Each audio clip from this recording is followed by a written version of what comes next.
Greetings, Divine Collective. Good morning. It is a beautiful morning. Praise God for even waking us up this morning. It is a blessing. It is a present to be woken up. If God has woke you up, that means you have a purpose. That means you have things that you need to do while you're here.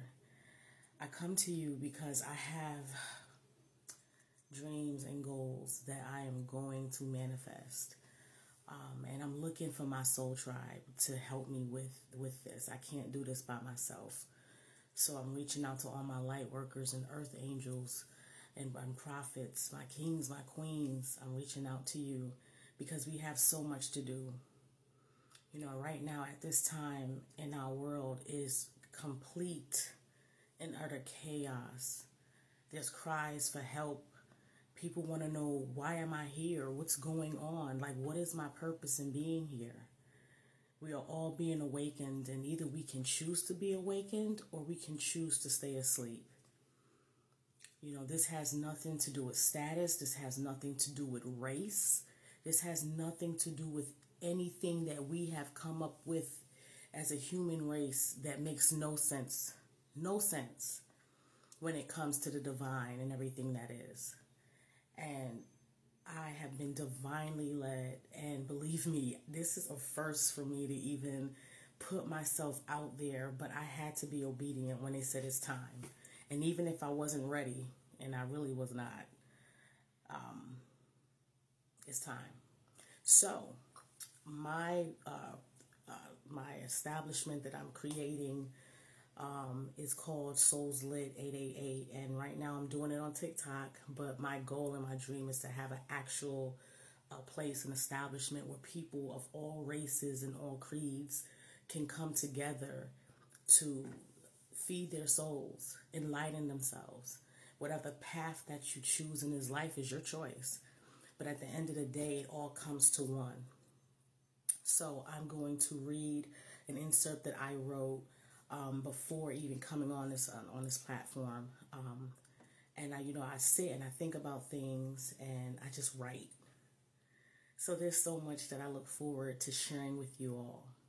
So I'm going to start with this. You can dissect it, take what resonates with you. If it doesn't, that's fine. But I'm sure you will find something within what I've written that will resonate with your soul. And when it does, just pray and just sit with it. Just wake up. So, wake up, wake up. Open your eyes and realize you have divine DNA in you. If only you knew the truth of your existence, you would go through life in a different way. I'm going to use some biblical inserts as well. So, Genesis 1:26 and 27 says, "Let us make man in our image, according to our likeness. Let them have dominion over the fish of the sea, over the birds of the air, and over the cattle, over all the earth, and over every creeping that creeps on the earth." Verses 27. So God created man in his own image. In the image of God, he created him. Male and female, he created them. This implies not just a male God, but a female God as well. Genesis 5:2 says he created them male and female and blessed them and called them mankind in the day they were created. And so often we leave out the female aspect of things. That makes no sense because God created everything, male and female, to come through a woman's portal. And that's why we're here. Queens and kings, this means you cannot die. God cannot die, so you cannot either. Death is only a graduation, folks, from life. We come in through a woman, and then we leave out. And then our physical stays here, in the ground. Yes, we drop our physical flesh, but your spiritual soul remains. We all have a divine destiny that supersedes our human reality and our finite comprehension. When we are out of our physical bodies, we obtain our etheric flesh. You are able to travel at an accelerated rate. You have the ability to walk or fly through walls, physical walls. hop around through the solar system. Your soul, your spirit does not stay in your body when you sleep. How boring is that? You are an orb of light that contains all that is. This is your true existence and inheritance. We are here on this physical earth to accomplish a spiritual mission. Earth is a school, a platform for lessons to be manifested and learned. We are all well aware of the process of physical death. No one takes their earthly/worldly possessions with them. You leave behind your physical body, your money, your houses, your cars, your clothes, your jewelry. Your purpose in existence supersedes the physical pleasures/reality of this earthly realm. Do your own research and observe someone when they die. You literally watch as they take their last breath and their flesh remains. The physical body goes through a process before being buried in the ground. Watch life coming into the world through a woman's portal. It is truly amazing. This will definitely leave a profound impact on your life and an imprint in your mind and soul.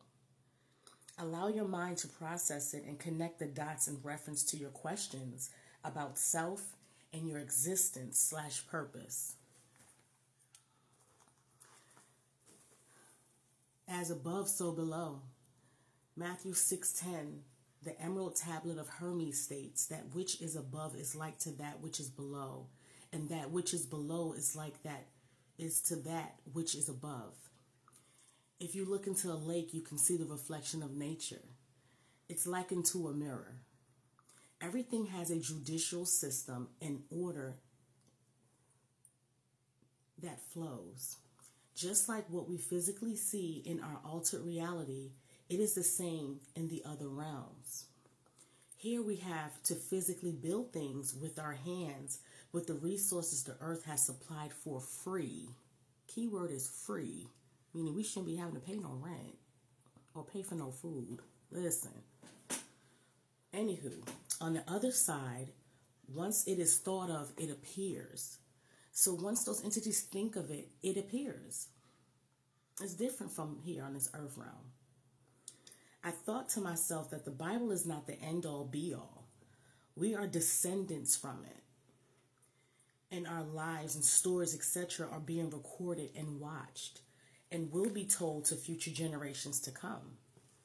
So now you can say a volume 2 will be created in our physical reality, and it is already in its process because we as human beings continue to tape and record and store the activities of mankind.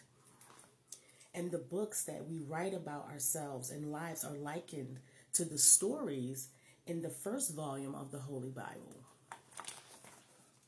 God sees and hears everything and has appointed a particular phylum of angels to do the job. Everything you say and do is recorded. And even though we cannot see them, doesn't mean they are not in our midst and or that they don't exist. I always give the example of the wind. We can feel it, we can't physically see it, but it doesn't mean it's not there.